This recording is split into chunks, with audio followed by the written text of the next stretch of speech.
A palavra em 1 Coríntios capítulo 11, verso 2. 1 Coríntios capítulo 11, verso 2. E louvo-vos, irmãos, porque em tudo vos lembrais de mim, e retendes os preceitos, como vô-los entreguei.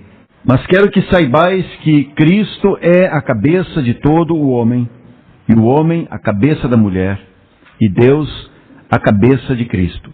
Todo o homem que ora ou profetiza, tendo a cabeça descoberta, desonra a sua própria cabeça. Desonra a sua própria cabeça. Os irmãos estão ligados, né? Verso 5. Mas toda a mulher que ora ou profetiza com a cabeça descoberta, desonra a sua própria cabeça, porque é como se estivesse rapada. Portanto, se a mulher não se cobre com véu, tosquie-se também. Mas se para a mulher é coisa indecente tosquiar-se ou rapar-se, que ponha o véu. O homem, pois, não deve cobrir a cabeça, porque é a imagem e glória de Deus. Mas a mulher é a glória do homem. Porque o homem não provém da mulher, mas a mulher do homem. Porque também o homem não foi criado por causa da mulher, mas a mulher por causa do homem. Portanto, a mulher deve ter sobre a cabeça sinal de poderio, por causa dos anjos. Todavia, nem o homem é sem a mulher, nem a mulher sem o homem no Senhor. Porque como a mulher provém do homem, assim também o homem provém da mulher. Mas tudo vem de Deus. Julgai entre vós mesmos. É decente que a mulher ore a Deus descoberta? Ou não vos ensina a mesma natureza, que é desonra para o homem ter cabelo crescido? Mas ter a mulher cabelo crescido lhe é honroso, porque o cabelo lhe foi dado em lugar de véu. Mas se alguém quiser ser contencioso, nós não temos tal costume, nem as igrejas de Deus. Vamos orar. Nós te agradecemos, ó Pai, pelo imenso privilégio que temos de, ao redor de Tua Palavra, meditarmos nela, o privilégio que temos de sermos corrigidos por ela, sermos tratados, sermos ensinados. Obrigado por esse tão alto privilégio que o Senhor nos concede nessa manhã. Pedimos que o Teu Espírito Santo venha nos dar clareza, venha nos dar entendimento da Tua Palavra, especialmente nesse assunto que temos diante de nós. Tu sabes como a nossa mente é. Tu sabes como a nossa mente é limitada para compreender coisas tão grandes, coisas tão profundas, coisas que são da Tua Palavra. Por isso rogamos a Ti nessa manhã, que Tu tenhas compaixão de cada um de nós, tão pequenos, tão incapazes de compreender as Tuas coisas. Por isso somos tão dependentes, quanto foi Teu servo Davi no passado. E oramos, suplicamos a Ti, dá-nos entendimento da Tua Palavra. Abre os nossos olhos espirituais nessa manhã, para que possamos compreender essa palavra que é espiritual. No nome de Jesus nós Te pedimos, Pai. Amém. Eu quero continuar com o assunto que nós iniciamos aqui na semana passada, e esse assunto é acerca do uso do véu, né, pelas irmãs. Eu recomendo que os irmãos que não estiveram aqui na semana passada ouçam essa primeira parte e o contexto no qual no qual eu estou tratando desse assunto aí. Eu falava na semana passada que o pano de fundo que nós temos para tratar desse assunto, o pano de fundo que o próprio apóstolo nos dá aqui no verso 3, né, é acerca do governo de Deus. E eu mostrei aos irmãos que esse é o pano de fundo que nós temos aqui nesse grande assunto, aliás, nesse difícil assunto, que é o assunto do uso da cobertura sobre as mulheres, sobre as irmãs, né? E o ponto inicial que nós tivemos na semana passada foi esse verso 3, que nos fala então acerca do governo de Deus, né? Esse versículo 3 nos remete imediatamente ao livro de Gênesis. Nos remete ao começo de todas as coisas. Quando Ele criou macho e fêmea, quando Deus criou homem e mulher, nós sabemos que isso é um ato de seu governo. Eu mostrei na semana passada que nós encontramos na Bíblia 2 modos de Deus lidar com os seres pensantes da sua criação, homens e anjos. Os sistemas que Deus tem para tratar com eles. Nós temos primeiro o sistema do governo de Deus, o seu governo. E também nós temos o sistema da graça de Deus. Essas 2 coisas na Bíblia estão absolutamente separadas. E durante todo o tempo, que se chama o tempo da graça, essas 2 coisas estarão separadas. Deus nunca mistura o seu governo com a sua graça. É isso que nós observamos nesse tempo, no tempo de hoje, enquanto a graça permanecer, né? Aí o que nós encontramos no livro de Gênesis? Nós encontramos que Deus criou homem e mulher, macho e fêmea. Isso não é a sua graça. Isso é o seu governo. Deus decidiu fazer assim. Por que Deus decidiu fazer macho e fêmea? Porque Deus é livre, absolutamente livre, para fazer o que quer e como quer. Nós lemos, o irmão leu aqui no começo da reunião, quem foi o seu conselheiro? Referindo-se ao Senhor. Quem lhe deu conselhos de como ele deveria fazer as coisas? Ninguém lhe deu conselhos, porque ele é livre para fazer o que quer e como quer. A sua vontade é, portanto, soberana e independente. Deus não pede autorização para ninguém. Será que eu devo fazer assim? Será que eu devo fazer do outro jeito? Não. Deus não pede autorização para ninguém. Ele é absolutamente livre e soberano. Quando Ele decidiu que o seu Filho eterno, quando de sua encarnação, seria semente da mulher, aí está mais um ato do seu governo. Nenhum homem o aconselhou para isso. Nenhum homem disse qualquer coisa, nenhum anjo disse qualquer coisa, porque isso é simplesmente o seu decreto soberano. E ninguém pode alterar ou mexer nos seus decretos soberanos, porque Ele é Deus.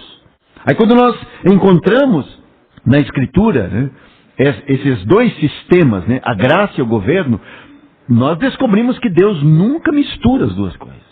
A graça nunca interfere no seu governo. E assim Deus deseja que os homens respeitem o seu governo e não que o ignorem. O seu governo está aí. Aliás, amados, no fim de tudo, no final de todas as coisas, no final da história, o que está valendo é o governo de Deus. O governo de Deus e sua palavra. Por isso nós vivemos dias hoje em que a palavra de Deus está sendo batida de todos os lados. Ninguém ainda está abertamente negando a Escritura, ainda que alguns já o fizeram há muito tempo. Mas o que acontece nos dias de hoje é que a palavra de Deus está sendo, assim, os seus decretos estão sendo questionados. Se de fato Deus quis dizer isso mesmo. Será que é isso mesmo que Deus quis dizer? Será que isso não foi apenas lá para os primeiros séculos, ou lá para o primeiro século? Deus é amor, Deus é bom. E aí muitos hoje, erroneamente, eles deixam de lado o sistema de governo de Deus, invocando essa sua graça. Não, mas Deus é bom.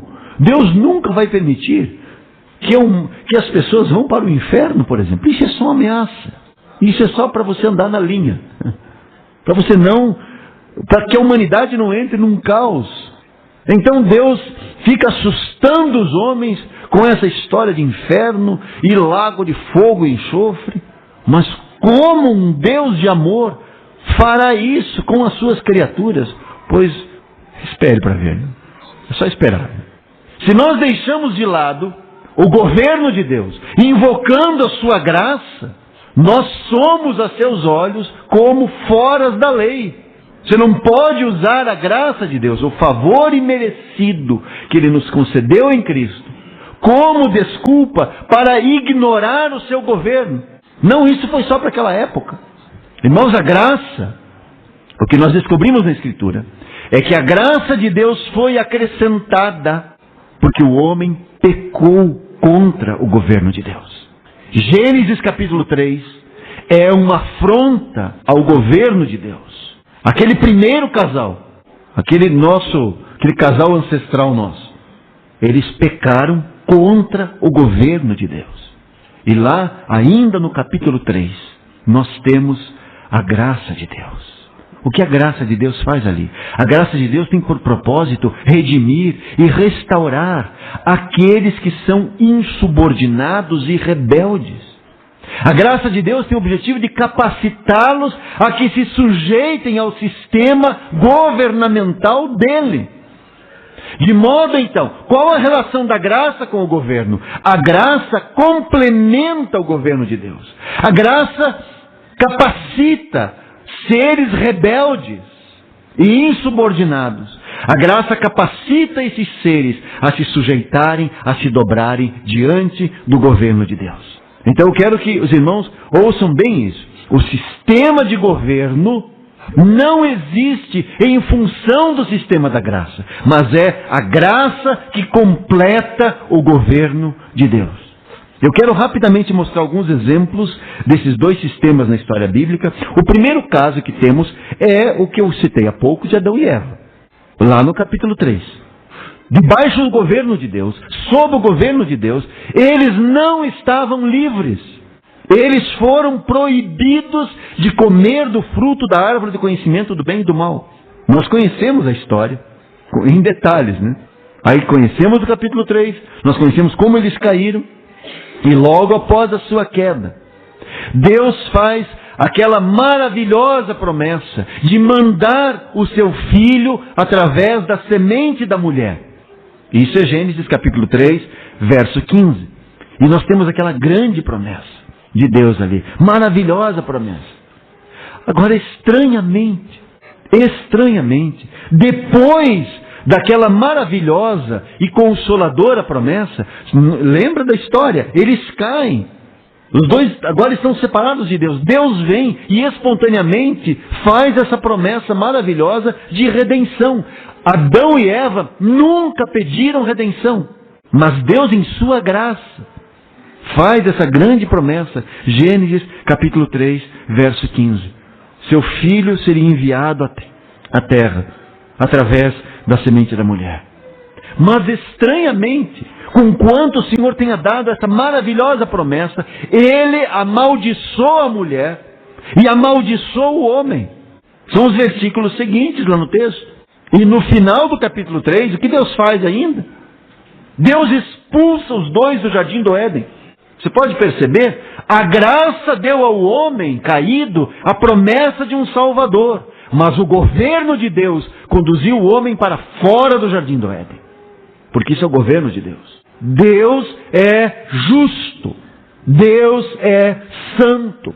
Então, por causa do seu governo, aqueles dois precisam ser expulsos do jardim. Um outro exemplo que temos é o caso de Moisés.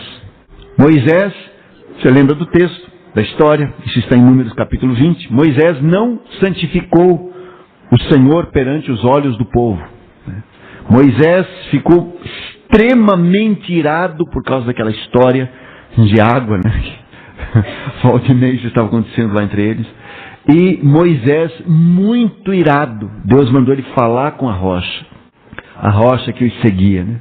Conforme o Novo Testamento nos ensina. E Moisés, a impressão que ele esperava que Deus deveria reagir, né? Deus deveria executar aqueles rebeldes. Mas Deus não fez isso.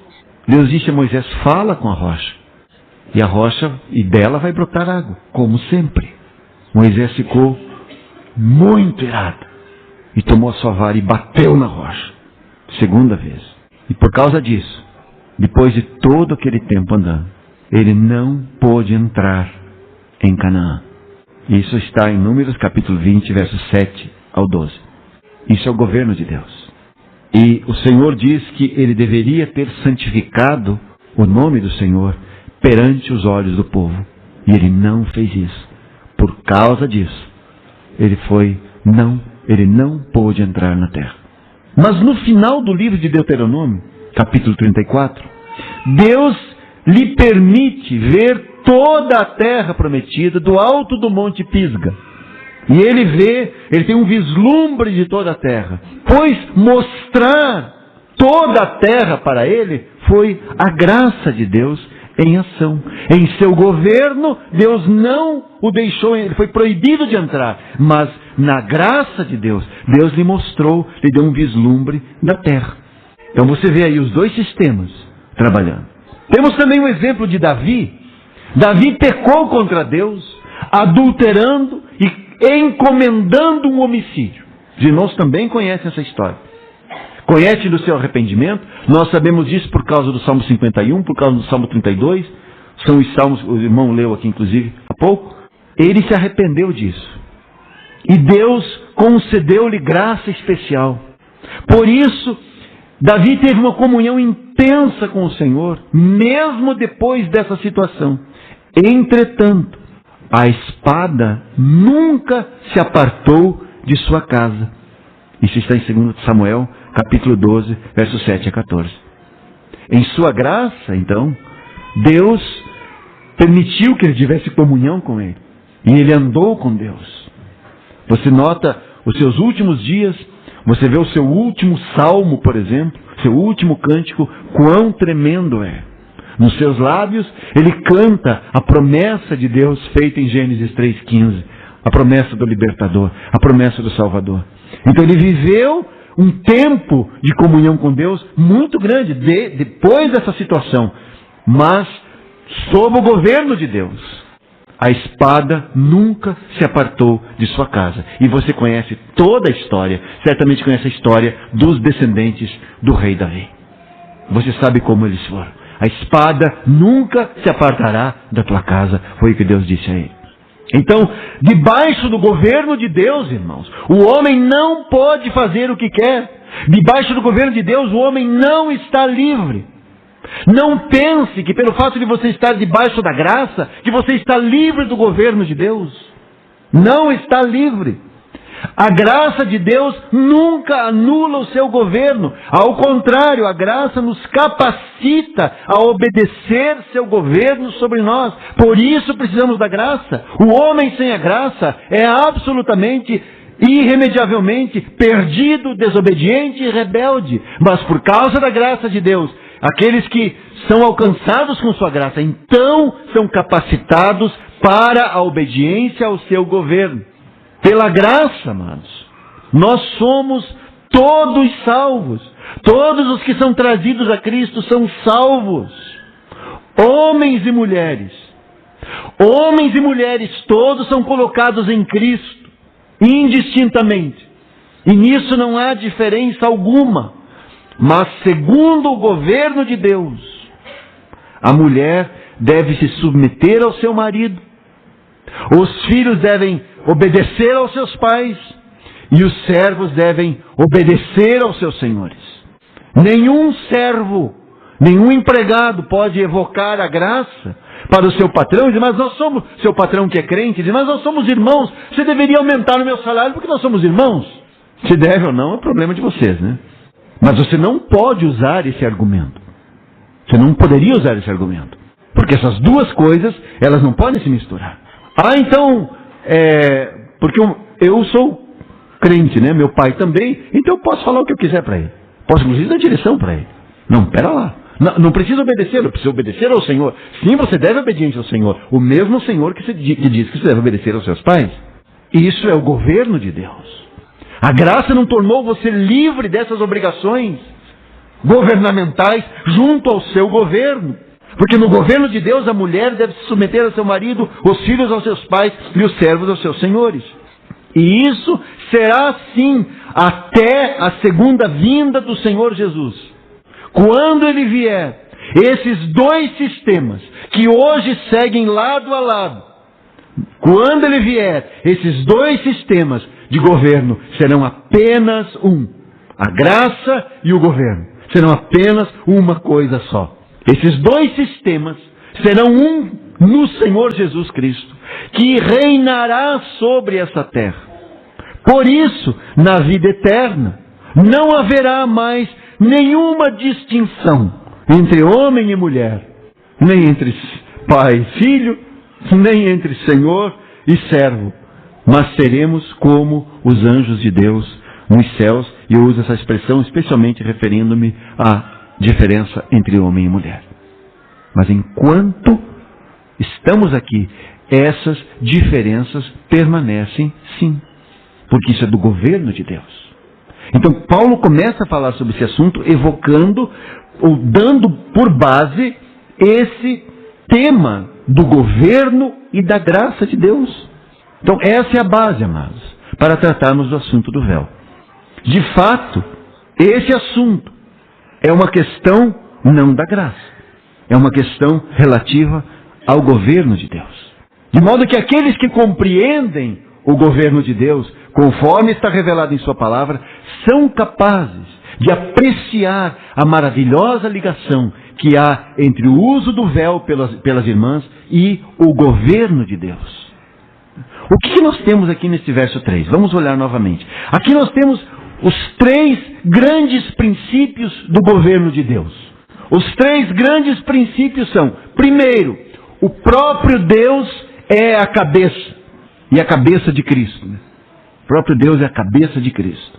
Segundo princípio, Ele estabeleceu Cristo como cabeça do homem.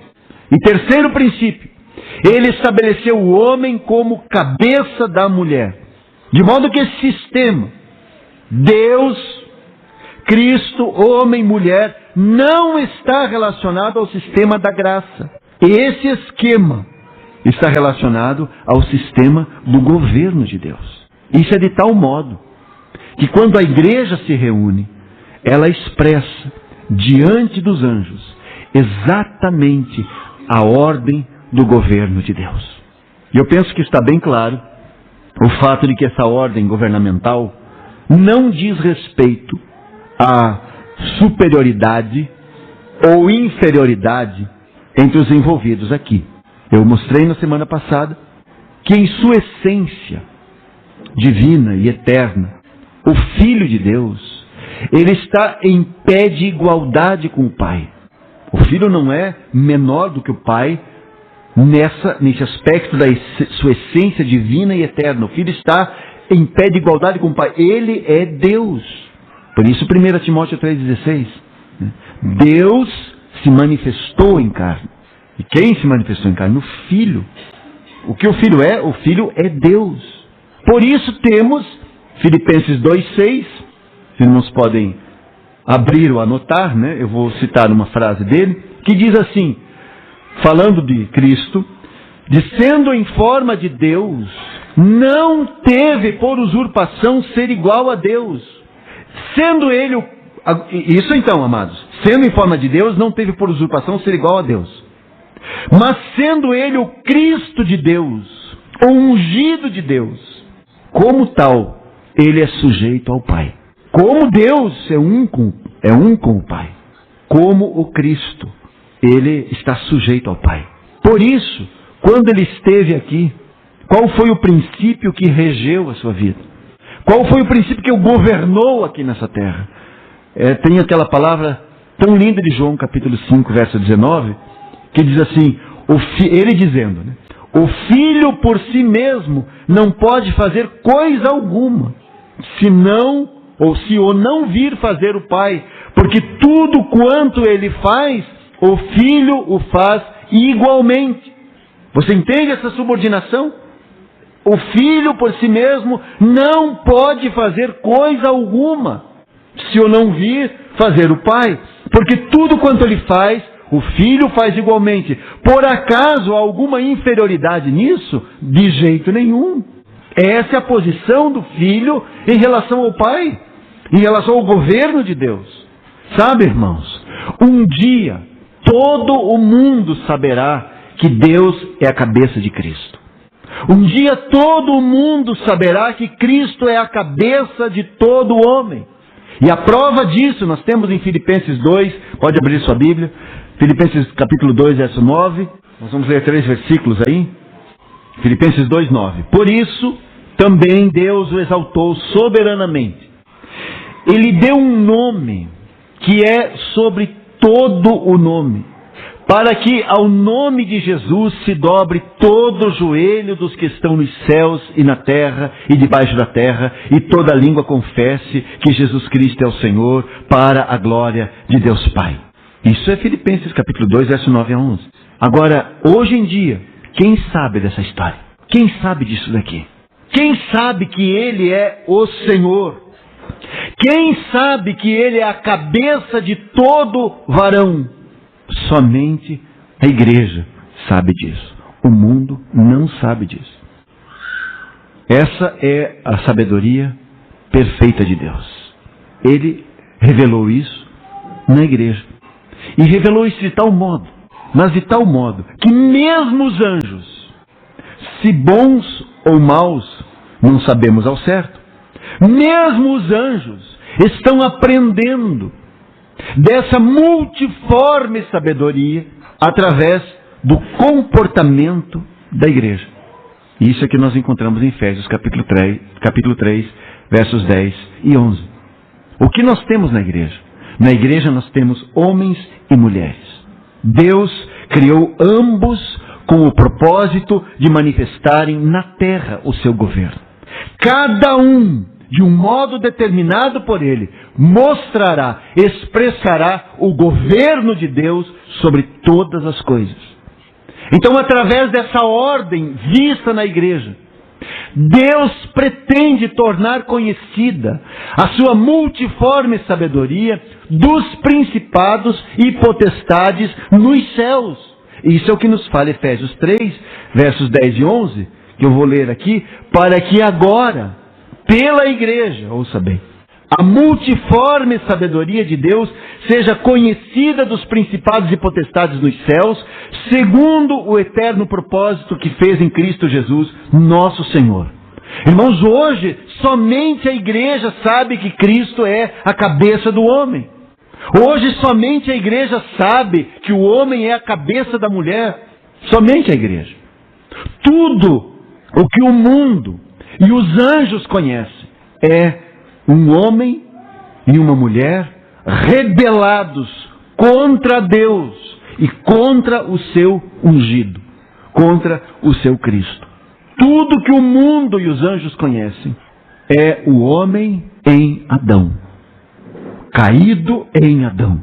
Pois agora, irmãos, na igreja há um homem cuja cabeça é Cristo, e há uma mulher cuja cabeça é esse homem em Cristo. Por isso, 1 Coríntios 11:3.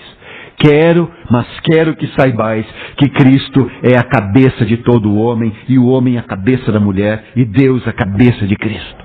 E por isso temos ainda Efésios 5:23, porque o marido é a cabeça da mulher, como também Cristo é a cabeça da igreja, sendo Ele próprio o Salvador do corpo. Então, esse é o ponto de partida. Como o homem manifestará na assembleia, na reunião dos irmãos, na reunião da igreja, que Cristo é a sua cabeça? De modo muito simples, tendo ali a sua cabeça descoberta. Por isso, temos o verso 4. Olha na sua Bíblia, 1 Coríntios 11, verso 4. Todo o homem que ora ou profetiza, tendo a cabeça coberta, desonra a sua própria cabeça. Então, como o homem manifestará na assembleia que Cristo é a sua cabeça? Tendo ali a sua cabeça descoberta. Muito simples. Agora, como a mulher manifestará na assembleia que o homem é a sua cabeça? Muito simples. Tendo ali a sua cabeça coberta. Por isso, verso 5. Olha na sua Bíblia. Mas toda mulher que ora ou profetiza com a cabeça descoberta, desonra a sua própria cabeça, porque é como se estivesse rapada. De modo que usar o véu significa que eu me submeto ao governo de Deus. Significa que eu aceito a posição que me foi designada por Ele em seu governo. Significa que eu não posso anular o seu governo com base na graça que eu recebi. mas que aceito de bom grado o governo de Deus. Tal como Cristo aceita Deus como sua cabeça, todo homem deve aceitar Cristo como a sua cabeça. Do mesmo modo, toda mulher deve aceitar esse governo de Deus. E como que ela manifesta isso? Cobrindo a sua cabeça. Muito simples. Ao cobrir a sua cabeça, a mulher declara que não é a cabeça. Ao cobrir a sua cabeça, é como se ela estivesse dizendo que não tem a sua própria cabeça, porque a sua cabeça está escondida. Ela está coberta. De fato, amados, Cristo tem sua cabeça coberta perante Deus, por causa dessa sujeição. Lembra? Todo homem também tem a sua cabeça coberta perante Cristo. É Cristo quem o cobre.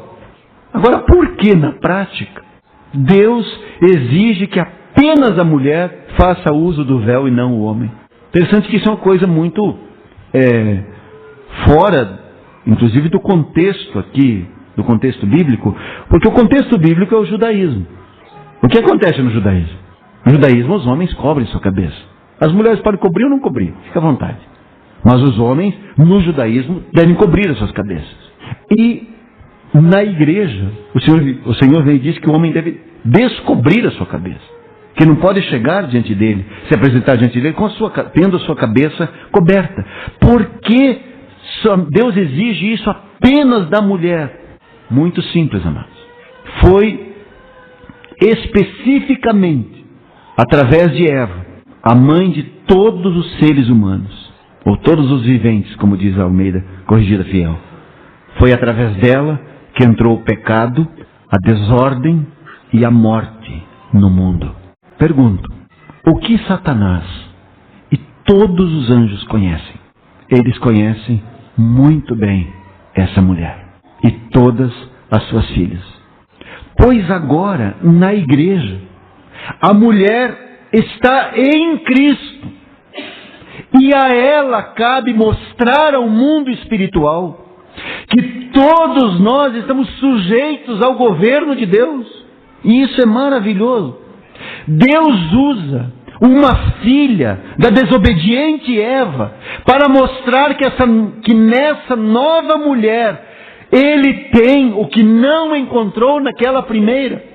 Então, através dessa mulher em Cristo, Deus tem o que não teve em Eva, o que não encontrou em Eva. E isso é a multiforme sabedoria de Deus.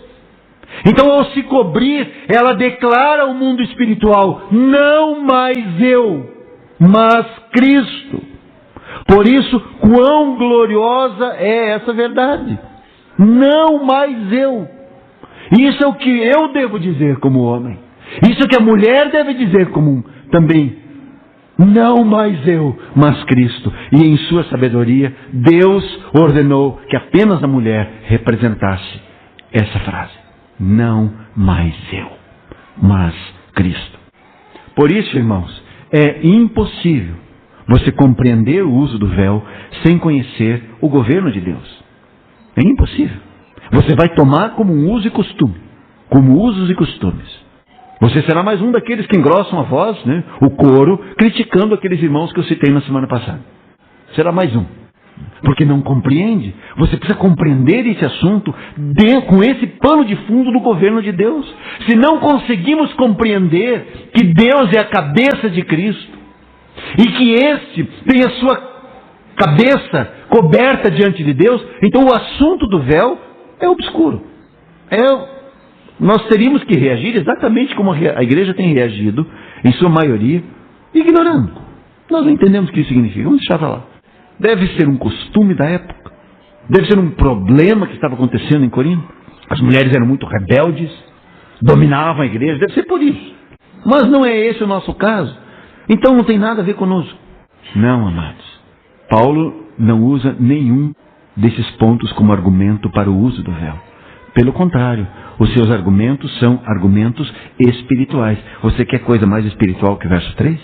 Que nos conduz diretamente para o fato do governo de Deus? Então, por isso, repito ainda, que é impossível você compreender esse assunto sem conhecer o governo de Deus. Se não conseguimos compreender que Deus é a cabeça de Cristo, irmãos, esse assunto aqui simplesmente não tem sentido. Todos nós deveríamos ter a nossa cabeça coberta diante de Deus. Mas Ele designou as mulheres cristãs a responsabilidade de demonstrar a sua autoridade e o seu governo sobre a terra. Isso é uma responsabilidade de um lado e um privilégio de outro. É um privilégio porque ela não cobre sua cabeça apenas por causa de si mesma. Ela não cobre sua cabeça por causa do marido. Não, Paulo leva isso para um outro ponto. Ele leva isso para um ponto muito espiritual. É por causa de Deus e do seu Cristo. Cristo é quem está por trás do homem. Quem está por trás de Cristo é Deus. Então, quando a mulher cobre sua cabeça perante Deus, é como se Cristo cobrisse sua cabeça perante Deus. E, igualmente, quando a mulher cobre sua cabeça perante o homem, é como se o homem cobrisse sua cabeça perante Cristo. Você está entendendo? É representativa. De modo que as irmãs representam toda a igreja, a sujeição de toda a igreja a Cristo. Porque em Efésios diz que Ele é a cabeça da igreja. Então, no sentido, Cristo é a cabeça também da mulher, como também a cabeça do homem. Então, ouça bem, esse assunto do véu, através do uso do véu, a mulher demonstra o sistema governamental de Deus. Ela não deveria orar e nem profetizar, orar a Deus, ou orar pelas pessoas, ou ministrar a vida de pessoas com a sua cabeça descoberta. Isso quer dizer que para a mulher, tudo o que vai na direção de Deus, que é a oração, ou tudo o que vem de Deus, que é a profecia, o uso do véu é exigido. O propósito é mostrar que tudo o que é feito aqui na Assembleia dos Santos manifesta o governo de Deus. Ela, com a cabeça descoberta, desonra o homem. E assim Cristo é desonrado. É isso que o apóstolo está nos ensinando aqui. Porque essa é a ordem governamental de Deus. Um homem que ora ou profetiza com a sua cabeça coberta desonra a Cristo. E assim Deus é desonrado.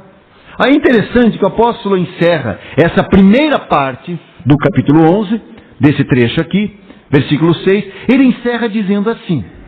Você pode dizer, mas eu não entendi muito, né? Não entendi direito. Ele já vem com a conclusão.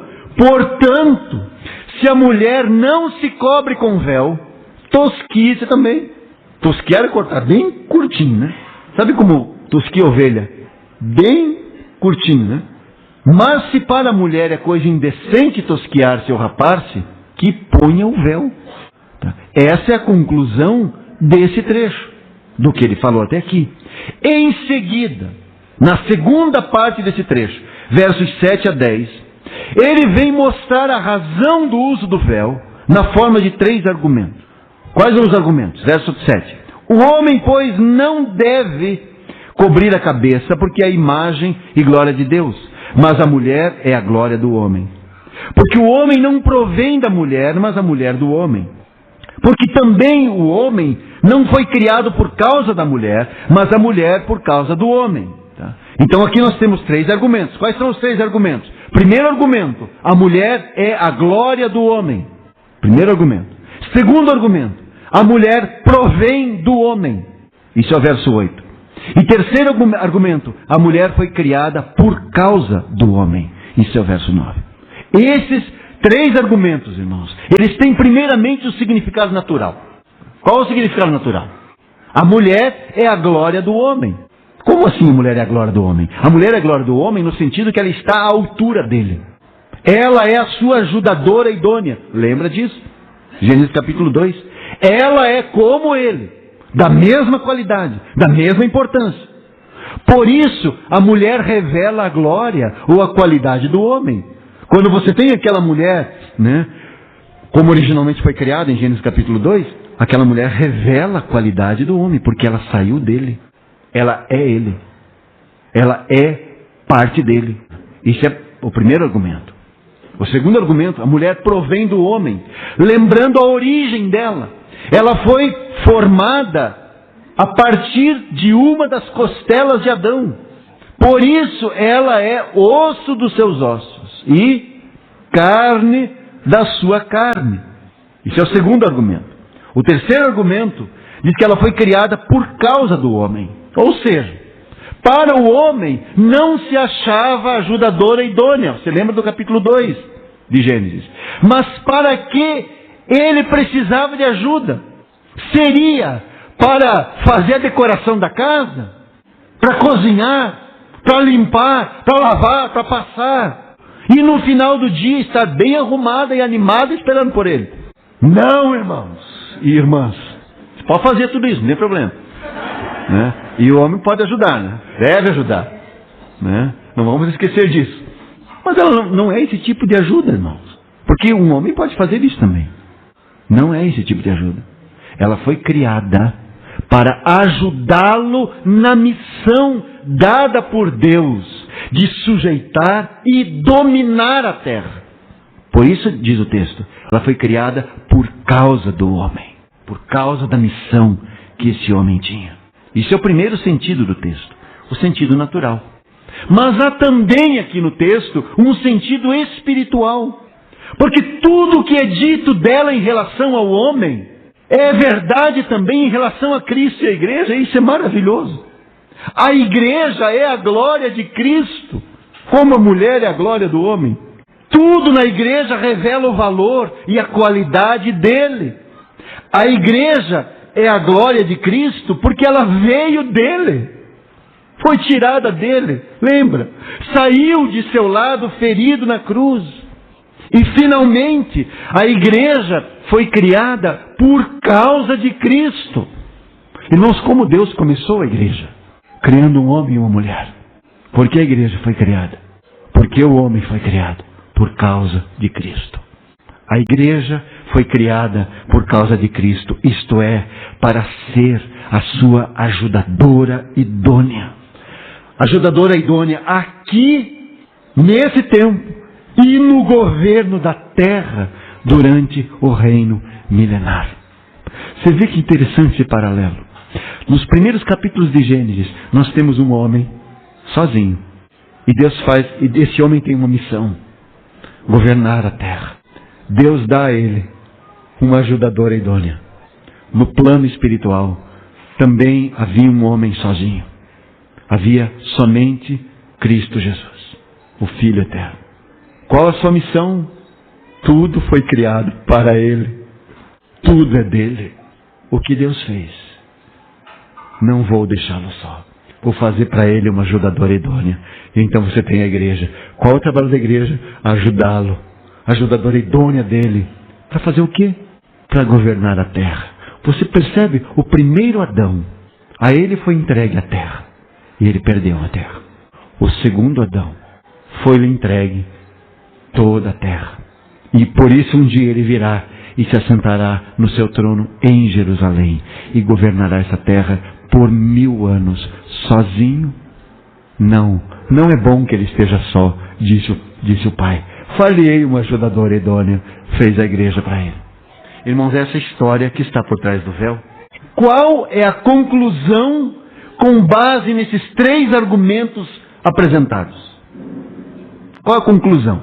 A igreja toda, por ser a noiva de Cristo, deveria se cobrir com véu, reconhecendo a autoridade de Deus e do seu Cristo. Entretanto, no governo de Deus, Deus faz a diferença entre homem e mulher. E o que ele fez? Foi dado então à mulher o privilégio de representar a sujeição de Cristo, ou a sujeição da igreja a Cristo primeiro, e a sujeição de Cristo ao Pai. Vou repetir, foi dado à mulher o privilégio de representar a sujeição da igreja a Cristo e a sujeição dele ao Pai. De modo tal que quando nós olhamos as irmãs na reunião e elas estão com suas cabeças cobertas, o que nós lembramos? Nós todos estamos sujeitos a Cristo. E Ele está sujeito ao Pai. Aqui quem manda é Ele. Todos estamos debaixo do seu governo. Por isso, o verso 10 começa com uma cláusula conclusiva. Nós temos 2 portantos aí, né? Portanto, no verso 6, que encerra aquela primeira parte, e portanto, no verso 10, que encerra essa segunda parte. O que diz? Portanto, ou seja, por causa das coisas que ele disse desde o verso 7, a mulher deve ter sobre a cabeça sinal de poderio, por causa dos anjos. Eu quero chamar a atenção aqui para o verbo dever, que nós temos aqui no verso 10. Portanto, a mulher deve ter sobre a cabeça sinal de poderio por causa dos anjos. Parece que alguns imaginam que aqui teríamos o verbo poder, de modo que a conclusão, então, para os versos 7 a 9 seria assim: portanto, a mulher pode ter sobre a cabeça, e aí continua. Parece que alguns leem assim. Se assim fosse, seria facultado à mulher o poder de escolher usar o véu ou não. Mas parece-me que não é esse o caso aqui. O verbo que temos é dever. E além do mais, está conjugado no modo imperativo. Portanto, a mulher deve ter sobre a cabeça. Você sabe que a expressão que nós temos aqui no verso 10, sinal de, você pode perceber que está em itálico. Porque essa expressão não consta, é uma acrescentação, ela não consta no texto original. Conforme Calvino, interpretando 1 Coríntios capítulo 11, diz que nós temos aqui um exemplo de metonímia. Isto é, quando você substitui uma palavra por outra de significado parecido.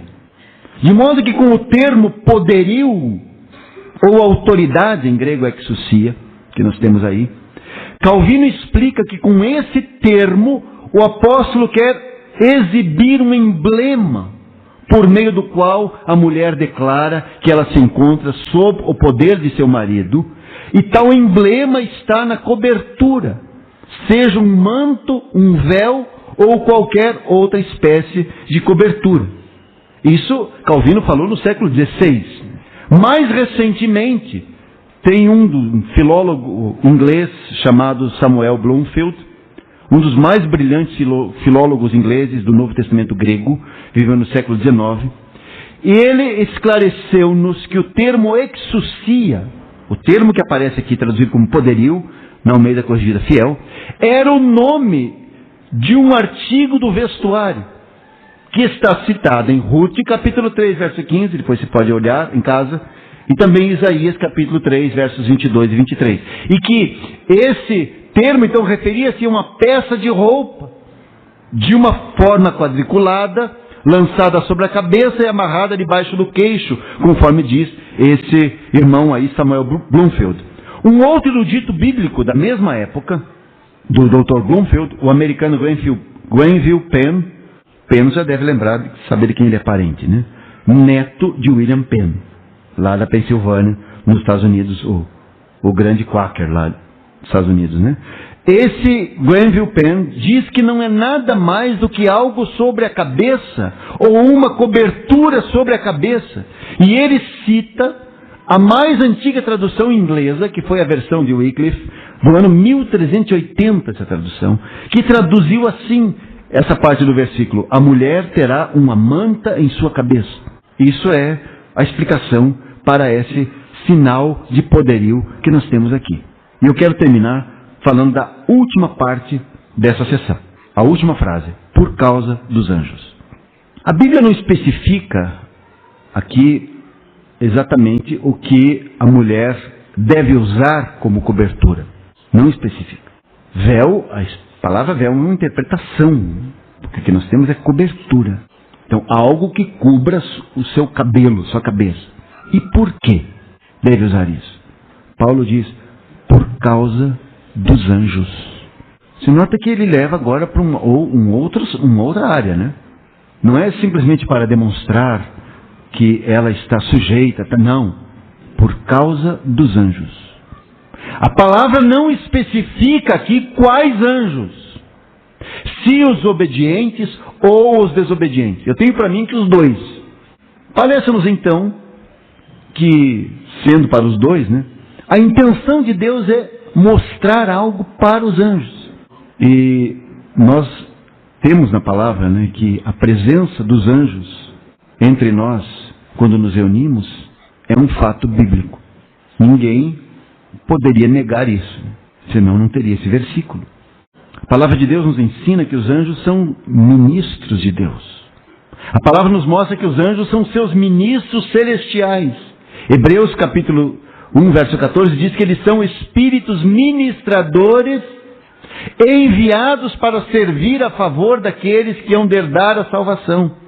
E ainda temos o Salmo 34, verso 7, que diz que o anjo do Senhor acampa-se ao redor dos que o temem, tal. Então nós temos, estou citando apenas 2 versículos, nós temos mais alguns versículos.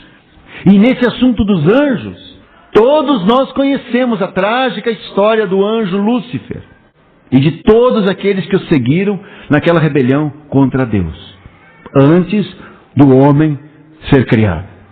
Por que Lúcifer se tornou em Satanás, como nós encontramos na Bíblia? Por que houve essa transformação, ou essa degeneração? Foi porque ele desejou tornar-se igual a Deus. Eu serei como o Altíssimo. Agora, você sabe que no governo de Deus não há igualdade. Nós queremos que haja igualdade, não há igualdade. No governo de Deus há, sim, diferenciação. Em outras palavras, Lúcifer tentou expor a sua própria cabeça perante Deus. Ele recusou-se obedecer à autoridade de Deus. Essa é a história que nós encontramos em Isaías 14 e também em Ezequiel capítulo 28. E nessa rebelião, ele levou consigo 1/3 dos exércitos celestiais. Eles não quiseram se sujeitar à autoridade de Deus, que é a cabeça. Não quiseram. Pois hoje, a mulher deve ter um sinal de autoridade sobre a sua cabeça por causa dos anjos.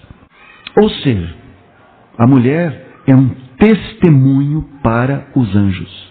Somente as irmãs na igreja podem dar esse testemunho, porque as mulheres do mundo nada sabem disso.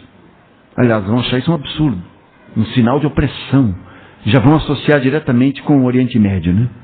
Com as mulheres islâmicas que usam aquelas roupas, né? Quando hoje as irmãs têm sobre suas cabeças esse sinal de poderio ou sinal de autoridade, elas dão esse testemunho aos anjos. Eu cobri minha cabeça para que não tenha a minha própria cabeça, porque eu não busco ser cabeça. A minha cabeça está coberta e aceitei que o homem é minha cabeça. E ao aceitar o homem como minha cabeça, significa que aceitei Cristo como cabeça e Deus como cabeça. E o que mais ela está dizendo aos anjos? Porém, alguns de vocês rebelaram-se contra Deus. E aqui está o testemunho de que a igreja está absolutamente sujeita a Cristo e Cristo a Deus. Além do mais, os anjos aprendem com a igreja. Eles aprendem da multiforme sabedoria de Deus, conforme Efésios capítulo 3, verso 10 nos fala. Então, tendo sobre a cabeça um sinal de autoridade, a mulher testemunha a todos os anjos que ela faz o que Satanás não fez. Por isso, aquilo que Deus não teve dos anjos, amados, Deus tem agora na igreja. A queda de Satanás provocou muito mais problemas do que a queda do homem. Porque a queda de Satanás, ela desarticulou, né? Mexeu com o governo de Deus. Então, pela graça de Deus, Ele agora tem na igreja o seu testemunho de sujeição à autoridade. Irmãos, no final de tudo, o que conta é quem está no trono, quem manda, quem tem a palavra. É isso que conta. E quando as irmãs se cobrem com véu, elas expressam exatamente isso. Elas assumem a sua posição destinada por Deus e silenciosamente proclamam essa palavra de testemunho aos anjos, demonstrando de modo visível que na igreja de Deus ele obtém o que deseja. Esse é o grande testemunho. Isso é o verso 7 a 10. Mas nós ainda precisamos resolver o verso 11 a 15. Especialmente o verso 15. Mas nosso tempo acabou. E nós vamos continuar isso semana que vem, se Deus permitir. Ore sobre isso, reflita sobre isso. Vamos pedir que o Senhor nos dê entendimento pleno de Sua palavra. Vamos ficar em pé e vamos orar.